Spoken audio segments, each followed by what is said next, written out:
adultos buscar en sus Biblias el libro de Isaías.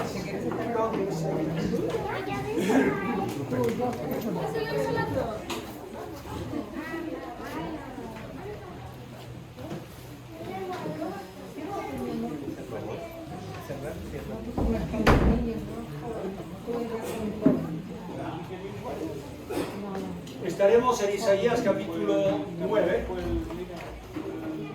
Quiero dar las gracias a los que están también conectados por internet, por Zoom.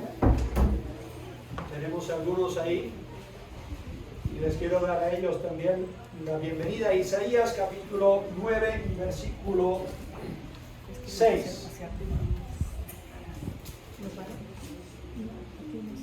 La palabra de Dios dice: porque un niño nos es nacido, hijo nos es dado, y el principado sobre su hombro, y se llamará su nombre admirable, consejero, Dios fuerte, Padre eterno, príncipe de paz. Oremos. Padre celestial, gracias te damos por las profecías en el Antiguo Testamento que hablan de tu Hijo. De esa forma nosotros tenemos confianza de que Él, al cumplir esas profecías, es el Hijo de Dios, nacido de una virgen, milagrosamente llegado aquí tomando forma humana para mostrarnos cómo es Dios, pero también para ser el Salvador del mundo. Pedimos hoy que nos hables a través de tu palabra y lo pedimos por los méritos iniguales de Cristo Jesús.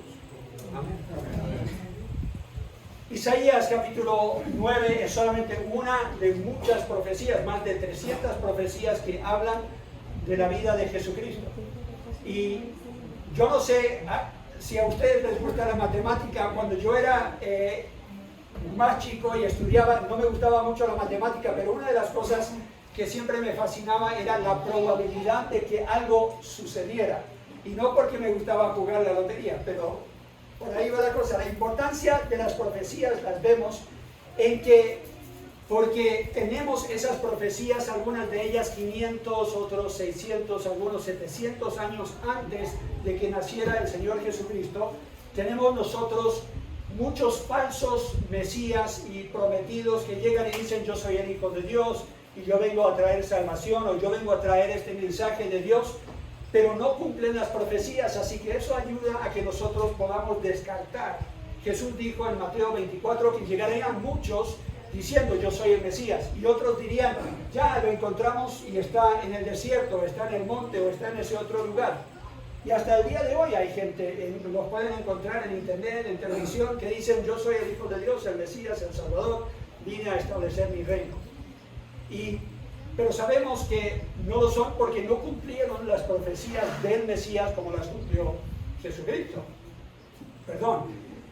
Yo conozco de algunos que nacieron judíos de la nación de Israel, se criaron en el judaísmo, practicaban su religión y llegaron a conocer de Cristo y se convencieron de que Cristo es el Mesías por haber estudiado las profecías del Antiguo Testamento que Él cumplió. Así que eso nos protege de los falsos mesías, pero también es imposible que se cumplan las profecías en un solo hombre, a menos que sea algo programado por Dios. Por ejemplo, ¿cómo podría Jesús controlar el lugar de su nacimiento? No es posible. Donde Él viviera de niño, que lo llevaran a Egipto y lo sacaran de Egipto. Esos son solamente algunos ejemplos de profecías cientos de años antes de que eso sucediera, que fueron dichos acerca de Él. Jesús cumplió más de 300 profecías, y la probabilidad de que Él cumpliese solamente 8 de esas profecías es un número bastante grande. Es más fácil ganarse la lotería, porque para ganarse la lotería es un chance en menos de 5 millones, pero la probabilidad de que uno solamente pueda cumplir 8 profecías, que fueron las que cumplió Jesús en su nacimiento, es un número que nosotros ni siquiera nos podemos imaginar.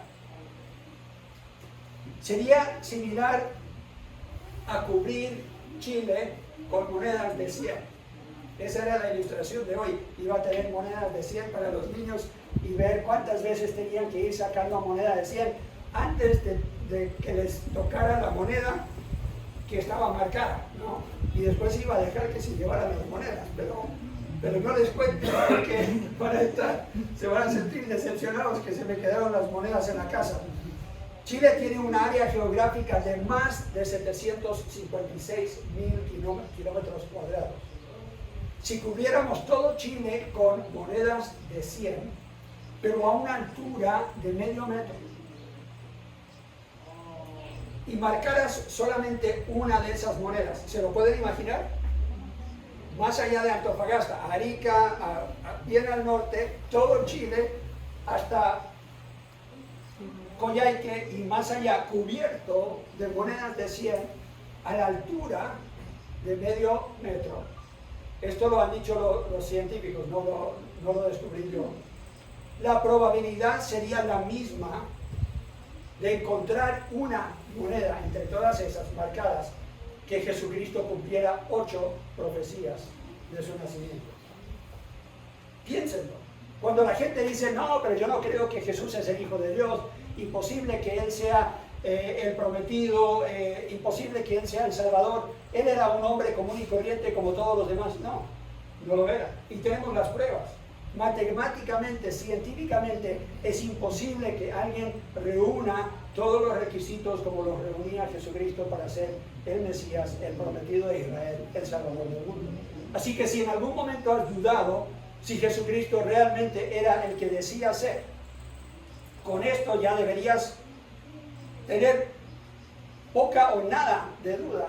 Debería esto hacer desvanecer esa poca duda que quizás tenías o que otros tienen. Las profecías comprueban quién es Jesús. En Lucas capítulo 2.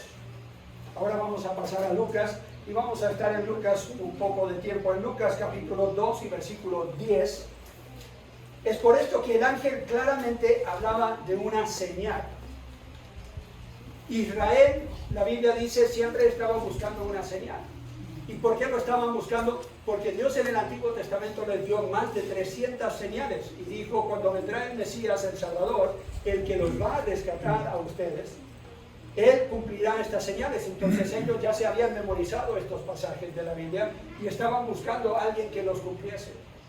Pero Jesús llegó y no lo reconocieron porque Él llegó de una forma que ellos no esperaban. Ellos pensaban que iba a llegar Jesús como un rey conquistador. Y la Biblia dice, a futuro llegará así.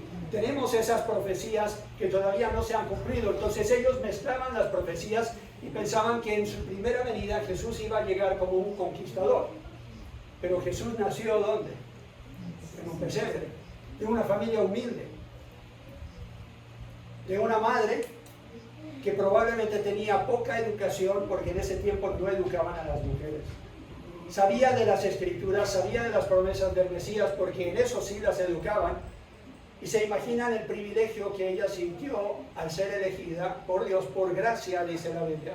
No porque ella tenía mérito, pero fue virgen y fue elegida por Dios para ser la madre del Mesías. Y José, siendo obediente, se casó con ella y no la conoció físicamente, dice la Biblia, hasta que le naciera el Hijo de Dios, el Salvador del mundo, Jesucristo, engendrado milagrosamente por el Espíritu Santo. Y todo eso es lo que nos dice Lucas capítulo 1 y capítulo 2. Pero vamos a Lucas capítulo 2 y versículo 10. Dice lo siguiente: pero el ángel le dijo, no temáis, porque aquí hoy os doy nuevas de gran gozo que será para todo el pueblo, que os ha nacido hoy en la ciudad de David un Salvador, que es Cristo el Señor. Cristo significa Mesías. Esto os servirá de señal. Hallaréis al niño envuelto en pañales, acostado en un pesebre. Aquí el ángel le está hablando a los pastores que estaban en el campo. Llegan los ángeles. Se pueden imaginar el temor que ellos sienten de repente, es casi como luz de día y llegan los ángeles y les anuncian, ha llegado el Salvador. Seguramente ellos también lo habían estado anhelando y esperando. ¿Por qué a pastores? ¿Por qué no a reyes o algunos personajes importantes? Porque los pastores en ese tiempo, como vivían en el campo y cuidaban de los animales, no se les consideraba ni siquiera personas dignas de dar testimonio en una corte. pero ellos son los que van a ser los primeros en ver al Mesías. Serán ellos los que después salen y dan testimonio a las personas. Hemos visto al rey, nació en un pesebre, y eso asombró a la gente porque no era lo que ellos esperaban. Una de las lecciones que vemos en el nacimiento de Jesús es que Dios hace las cosas en una forma inesperada. Y hasta el día de hoy sorprende a la gente. No es lo que esperaban. Pero ¿por qué dice una señal? Porque dice, esto os servirá de señal, porque Isaías 9, versículo 6 dijo, un niño nos es, ¿qué? Nos es nacido. No esperaban que llegara un rey ya adulto conquistando y derribando a los romanos, liberándolos de los romanos, que eran lo que muchos esperaban, sino que les iban a hacer un niño. Y entonces ellos fueron los primeros en verlo. ¿Quién es este rey? Dice Isaías 9:6, porque un niño nos es nacido, hijo nos es dado, y el principado será sobre su hombro. O sea, significa que él es príncipe, que él será rey, y se llamará su nombre, admirable, consejero, Dios fuerte, Padre eterno y príncipe de paz. Y yo quiero resaltar cada una de estas cualidades de Jesucristo en el mes de diciembre, porque estamos enfocados en su nacimiento, porque estamos hablando de quién es Él para nosotros y para el mundo. No solamente el Salvador, pero todas estas cosas que este versículo dice, que es admirable, consejero, Dios fuerte, Padre eterno y príncipe de paz. ¿Qué nos dice eso del Señor Jesús? ¿Y qué tiene que ver con nosotros? Eso es lo que vamos a estudiar en los domingos que vienen. Su nombre, vamos a comenzar con la palabra admirable. Esto significa literalmente uno que inspira admiración, un milagro o una persona asombrosa. Esta era la primera reacción de los que tuvieron un encuentro con Jesús. Si leen los evangelios de Mateo a Juan, van a ver que cuando gente se acercaba a Jesús, siempre salían de ahí admirados de lo que Jesús decía, cómo enseñaba, la autoridad que él tenía, cómo él con facilidad podía enfrentar las tormentas en el mar. ¿Se acuerdan? Con los discípulos más de una vez creían ellos que iban a morir. Y Jesús con una calma simplemente le dice a la tormenta que cese y a las olas que se apacigüen, y todo quedó con una calma que ellos se asombraron. Es más, algunos de ellos estaban llenos de temor porque decían, ¿cómo es posible que en un hombre, un ser humano, haya tanto poder? Pero también eso fue lo que despertó en ellos esa fe de poder decir, como dijo Pedro, cuando Jesús les preguntó, ¿quién dice el pueblo que soy yo? ¿Y quién dicen ustedes que soy yo? Y Pedro pudo decir, con toda la fe que él tenía, tú eres el Hijo de Dios, el Rey de Israel. Y lo sabía por lo que él había visto. Pero estaban asombrados, se llenaban de admiración. Seguimos en Lucas capítulo 2, y ahora vamos a los versículos 17 y 18. Ya los que fueron a visitar a Jesús, los que eran indignos para muchos en ese tiempo de ser testigos, ahora salen a dar testimonio. Son los pastores, dice el versículo 17.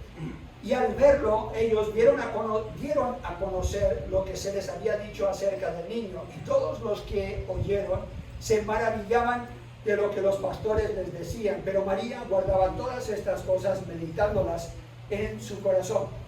El versículo 17 dice que ellos salieron a dar testimonio de lo que le habían dicho acerca de este niño. ¿Qué es lo que le habían dicho? Volvamos unos versículos que ya leímos en el capítulo 2. Dice el versículo 10, pero el ángel les dijo, no temáis, porque aquí os doy nuevas de gran gozo, que será para todo el pueblo. Por eso fueron y regaron la noticia, hablaron a todos. ¿Por qué? Porque es para todos. Dice que os ha nacido hoy en la ciudad de David un Salvador, que es Cristo el Señor, o sea, el prometido de Israel, el que traería salvación.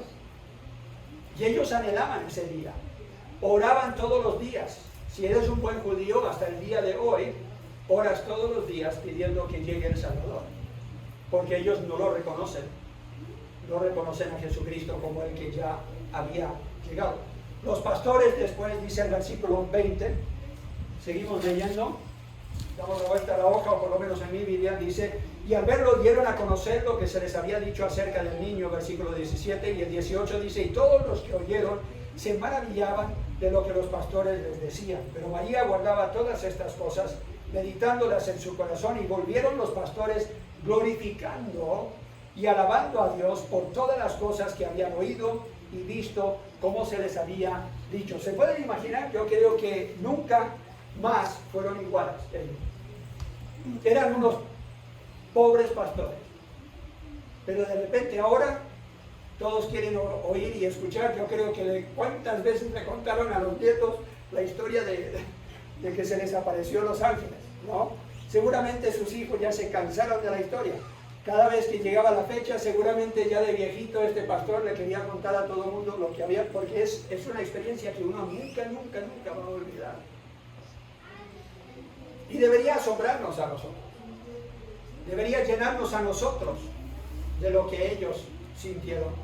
Deberíamos experimentarlo como ellos lo experimentaron. Asombro también en su presentación. En Lucas capítulo 2, seguimos leyendo, versículos 25 en adelante, dice, y aquí había en Jerusalén un hombre llamado Simeón, y este hombre justo y piadoso esperaba la consolación de Israel, o sea, estaba anhelando que llegara el Mesías, el Salvador.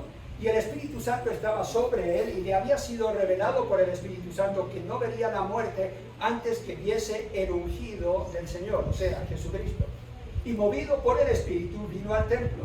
Y cuando los padres del niño Jesús lo trajeron al templo para hacer por él conforme al rito de la ley, o sea, lo van a circuncidar y lo van a presentar, él le tomó en sus brazos y bendijo a Dios diciendo, ahora Señor, despides a tu siervo en paz, conforme a tu palabra, porque han visto mis ojos tu salvación, la cual has preparado en presencia de todos los pueblos, luz para revelación a los gentiles y gloria de tu pueblo Israel.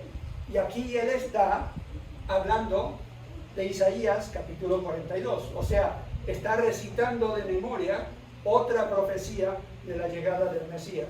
Dice versículo 33, y José y su madre estaban maravillados de todo lo que se decía de él. Entonces, cuando la Biblia dice en Isaías que él es maravilloso, es asombroso, es de admirar, esa palabra que se traduce aquí, se maravillaban, es esa misma palabra en el griego. Lucas capítulo 2 y versículo 46. Seguimos viendo el asombro que Jesús causa cada vez que la gente tiene un encuentro con él. Ahora en el versículo 46 dice, y aconteció que 3 días después le hallaron en el templo. ¿Se pueden imaginar el pánico? Se les perdió el hijo. No lo encuentran. Por 3 días lo están buscando. Madres, ¿qué van a sentir? Y la culpabilidad que uno siente, porque no solamente es tu hijo, es el Mesías. ¿Qué le vas a decir a Dios? Se me perdió el Salvador. ¿No vas a sentir una carga, una responsabilidad increíble? Y ellos casi en pánico. ¿Cómo sabemos? Bueno, porque lo leemos como ella responde. 3 días después lo hallaron en el templo, sentado en medio de los doctores de la ley, oyéndoles y preguntándoles. Y todos los que le oían se maravillaban, otra vez esa palabra, de su inteligencia y de sus respuestas. O sea, Jesús está dando respuestas. No solamente está haciendo preguntas, sino que Él les está dando respuestas. Un niño de 12 o 13 años está en conversación con personas que por más de 12 o 13 años han estado memorizando y estudiando y debatiendo las Escrituras, y los deja a ellos en admiración de su inteligencia y de sus respuestas. Cuando le vieron, dice versículo 48, se sorprendieron, o sea, otra vez ahí está ese asombro, y le dijo su madre, hijo, ¿por qué nos has hecho así? He aquí, tu padre y yo te hemos buscado con angustia. Entonces él les dijo, ¿por qué me buscabais? ¿No sabíais que en los negocios de mi padre me es necesario estar? Buena pregunta. Deberían haber buscado ¿dónde primero? En el templo. Claramente Él les está diciendo, es el lugar más lógico que me van a encontrar. Pero ellos no lo esperaban en ese lugar y es por eso que se asombraron. En Marcos capítulo 12, tengo el versículo, Mateo capítulo 12, tengo el versículo aquí para que lo puedan leer. Entonces fue traído a él un endemoniado, ciego, mudo, y le sanó, de tal manera que el ciego y mudo veía y hablaba, y toda la gente estaba atónita. Otra vez esa misma palabra en el griego, pero aquí la traducen atónita. Y decía, ¿será este aquel hijo de David? ¿Por qué lo llaman hijo de David? Porque el Mesías tendría que ser un descendiente de la casa de David, la casa real. Porque Dios había prometido en profecía en el Antiguo Testamento que Jesús nacería de la casa de David y que nacería en Belén, que era el lugar, la ciudad donde nació también David. Así que sería de su descendencia, sería de su casa, sería de esa ciudad, y todo eso lo cumplió el Señor Jesús. Pero Jesús no era de esa zona, dirían algunos, era de Nazaret. Bueno, su familia era del norte. Entonces, ¿cómo fue posible que llegaran del norte a que naciera bien en el sur, a días y días de caminata? Es porque se hizo un censo. Y uno diría, bueno, qué suerte, que es algo que simplemente sucedió. No, tenemos que entender que Dios en su soberanía está orquestando eventos para que se cumpla lo que su palabra dice. Y hay gente hoy día que está angustiada, que está diciendo, es que yo no sé qué va a suceder, y mira la economía, y mira los problemas del mundo, y yo creo que muy pronto se acaba el mundo, y están angustiados, y algunos vecinos me han hablado justo del caso, y nos ven a nosotros súper tranquilos. ¿Se acuerdan cuando los mayas decían que se iba a acabar el mundo? Y ellos estaban guardando agua y comida y todo, y yo les dije, bueno, si se va a acabar el mundo, malgastaron el dinero, porque ustedes también se van a ir. Y no, y ellos angustiados, y él vino y me habló y me dijo, y ustedes, yo los veo súper tranquilos, ¿qué están haciendo? Y yo dije, no estoy preparando nada. Y él dijo, ¿cómo así? Y yo dije, porque la Biblia dice, y le comencé a comentar las cosas que tenían que suceder antes de que llegara todo eso, y le hablé de la seguridad que yo tenía que el Señor vendría por mí. Y se quedó asombrado, porque no sabía de esas profecías. Esa es la importancia de hablar de profecía ya cumplida, para que nosotros tengamos confianza de que las que no se han cumplido todavía se van a cumplir al pie de la letra, a cabalidad.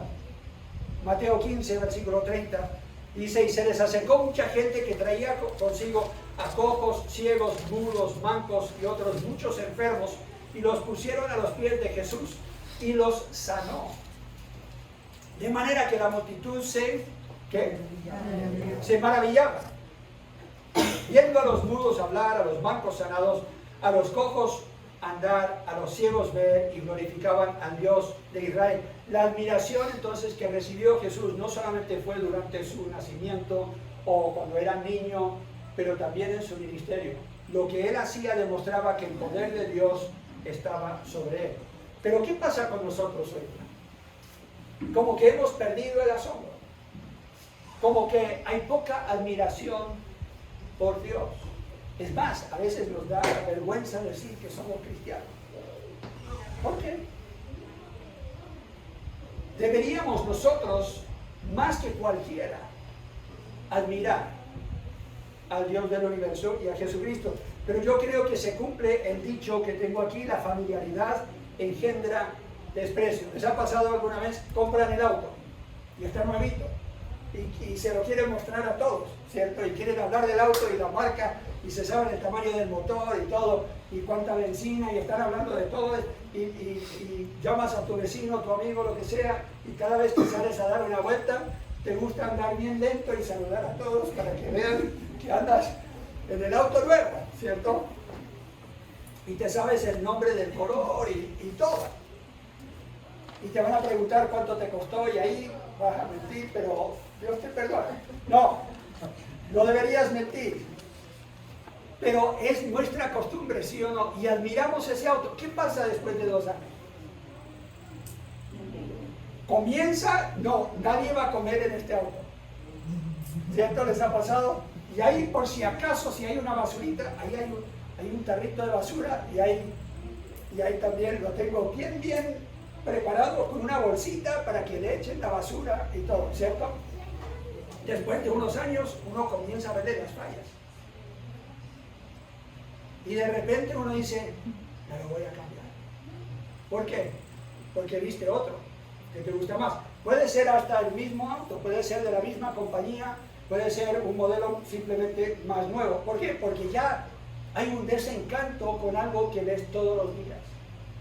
¿Y se acuerdan el primer amor cuando primero se enamoraron de Cristo, cuando fueron salvos y tenían ese gozo y esa felicidad y le querían contar a todo el mundo y querían ir bien lento para decirles, mira quién va conmigo, va Cristo? Y Él ahora ha transformado mi vida y uno feliz con eso y de repente, ya con el tiempo uno se va acostumbrando que tiene el Espíritu Santo. Se va acostumbrando que Cristo anda con uno, con su Espíritu. Y de repente llega el día en que vamos muy ocupados, atrasados y ni siquiera le hablamos. Nos olvidamos, lo dejamos de lado. Llega el fin del día y no hemos orado, ni siquiera hemos dado gracias por la comida. ¿Les ha pasado? Yo soy pastor y me ha pasado. Llega un punto en que uno no es tanto que se desencanta, sino que se va acostumbrando a tenerlo en tu vida. Deberíamos estar asombrados, deberíamos admirarlo por quién es Él y deberíamos estar asombrados de que Él en su gracia y su misericordia nos ha dado salvación. Nos ha hecho parte de su familia. Nunca deberíamos perder ese asombro. Algunos aún se indignaban cuando Jesús hablaba y enseñaba. Y no deberíamos caer nosotros en el error de muchos que hoy día se burlan y se indignan cuando uno dice, yo estoy con el Rey del Universo. La Biblia dice que algún día toda rodilla doblará. Pasaba alguien cuando nosotros estábamos aquí en la feria y estábamos con las 3 puertas, entregando tratados y todo, y uno dijo, y no quería recibir el tratado, pero no solamente no quería recibir el tratado, sino que él dijo, yo no creo en ese viejo. Y yo dije, algún día creerás. ¿Por qué? Vas a estar en su presencia y la Biblia dice que toda rodilla se doblará. Pero algunos se indignan y no deberíamos ser de ese grupo, deberíamos más bien prepararnos para el día, como dice Apocalipsis capítulo 5. Ahora sí vamos al último libro del Nuevo Testamento de la Biblia, Apocalipsis capítulo 5. Creo que hemos perdido el asombro y la admiración por el plan de Dios de rescatarnos, de redimirnos, de transformarnos de enemigos a sus hijos, de viles pecadores, a sacerdotes, es lo que dice Apocalipsis capítulo 5 y versículo 9. Ya en la presencia de Dios es una visión que tiene Juan, el apóstol, de lo que sucederá a futuro, y seguramente estaremos nosotros en este lugar, los que hemos conocido a Cristo, hemos aceptado su salvación, dice versículo 9, y cantaban un nuevo cántico, diciendo, digno eres de tomar el libro y de abrir sus sellos, porque tú fuiste inmolado y con tu sangre nos has redimido para Dios de todo linaje, lengua y pueblo y nación. Y nos has hecho para nuestro Dios reyes y sacerdotes y reinaremos ¿dónde? Sobre la tierra. O sea, Cristo tendrá su reinado de 1000 años sobre la tierra. Será un reinado literal. Y vamos a reinar con Él. Pero Él ahora nos ha hecho sacerdotes. ¿En qué sentido? En que ahora cada uno de nosotros tiene entrada a la presencia de Dios. No tenemos que ir por medio de un intermediario. No tenemos que llegar y, como hacían en el Antiguo Testamento, ir y buscar del sacerdote que Él intercediera por ellos. Cada uno de nosotros puede llegar al trono de gracia directamente en oración por Cristo Jesús. ¿No es eso una maravilla? Algo asombroso, algo digno de celebrar. En 2 de Tesalonicenses, capítulo 1, 2 de Tesalonicenses, la Biblia dice lo que Dios anhela que se cumpla. Segunda de Tesalonicenses capítulo 1 y versículo 7. Dice, y a vosotros que sois atribulados, daros reposo con nosotros cuando se manifieste el Señor Jesús desde el cielo con los ángeles de su poder, en llama de fuego. Ahí sí vendrá como rey conquistador, para dar retribución a los que no conocieron a Dios, ni obedecen el Evangelio de nuestro Señor Jesucristo, los cuales sufrirán pena de eterna perdición, excluidos de la presencia de Dios y de la gloria de su poder, cuando venga en aquel día para ser glorificado en quienes, en sus santos, en nosotros, y ser admirado en todos los que creyeron, por cuanto nuestro testimonio ha sido creído entre vosotros. ¿Qué es lo que Dios anhela? Que Cristo sea exaltado en el universo, que sea exaltado en nosotros, que sea reconocido por quien es Él, que sufrió por nuestros pecados y que nos ha comprado con su sangre. Y ahí será admirado por todos. Ahora, ¿cuál es nuestra misión? Mientras esperamos ese día, 1 de Pedro capítulo 2 y versículo 9 dice, mas vosotros sois linaje escogido, real sacerdocio, o sea, reyes y sacerdotes, como dice Apocalipsis, nación santa, pueblo adquirido por Dios, para sentarnos y escuchar una buena prédica los domingos. ¿Es lo que dice? No. Para cantar alabanzas a Dios en un lindo coro, juntos. No. ¿Qué dice? Para que anunciéis las virtudes de aquel que os llamó de las tinieblas a su luz admirable. Cuando nosotros realmente admiramos lo que Dios ha hecho por nosotros y admiramos quién es Jesús, será fácil para nosotros hablar de Él, de sus virtudes.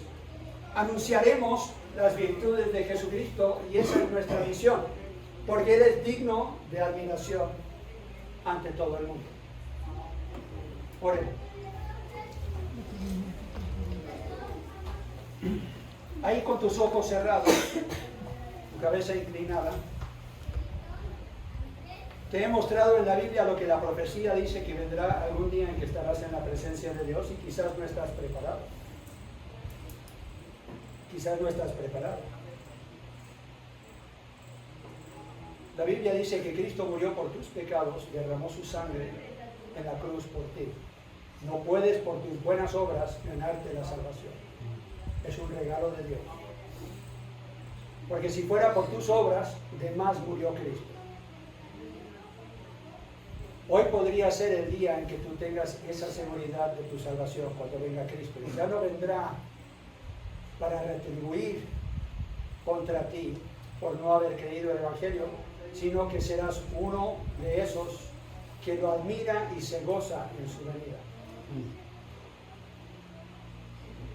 Hay alguien aquí que diría, no estoy muy seguro si estoy preparado para su venida.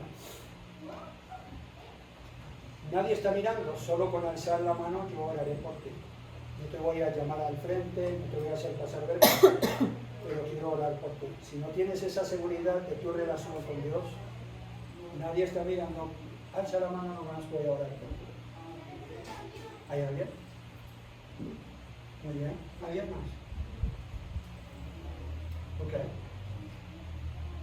Gracias por tu honestidad. ¿Alguien más? Muy bien.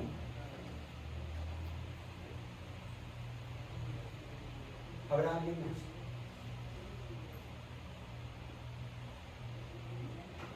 Padre Celestial, en tu presencia, estas personas han alzado la mano, han dicho que no están muy seguros de la relación que tienen contigo, no están muy seguros de la salvación.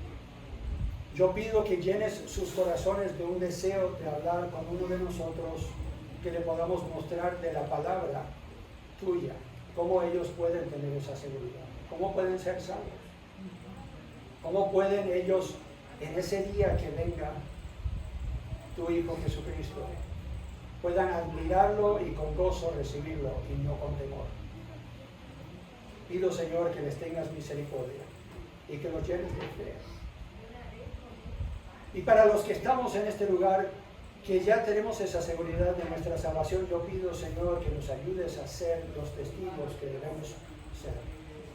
De admirar tus cualidades ante otros que no te conocen, para que estén convencidos que eres el Salvador del mundo, que nació tantos años atrás en un pesebre.